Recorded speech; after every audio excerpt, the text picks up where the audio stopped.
Мыс тұзының ерітіндісіндегі мырыштың әрекетін зерттейік. Мыс 2 сульфатының ерітіндісіне салынған мырыш пластинаның бетінде ұсақталған қоңыр түсті мыс қабаты түзіледі. Бұл мырыш металы мыс қосылысымен әрекеттесіп, мыс металы мен мырыш қосылысының ерітіндісін түзгенін білдіреді. Бұл жағдайда біз мыс қосылысынан мысты ығыстырды деп айтамыз. Мыс 2 сульфаты суда мыс катиондары мен сульфат аниондарға ыдырайды. Мырыш қосылыстағы мыстың орнын басады, себебі ол мысқа қарағанда белсендірек. Ығыстырылған мыс бос металл түрінде тұнбаға түседі. Жалпы процесс барысында бір уақытта белсендірек металл атомдары иондарға, ал белсенділігі азырақ металл иондары атомдарға айналады. Процесс кезінде электрондар алмастырылады.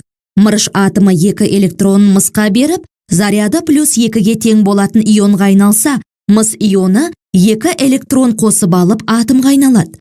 Реакцияға қатыспайтын сульфат ионды реакцияның иондық теңдеуінен алып тастап, теңдеуді қысқартуға болады.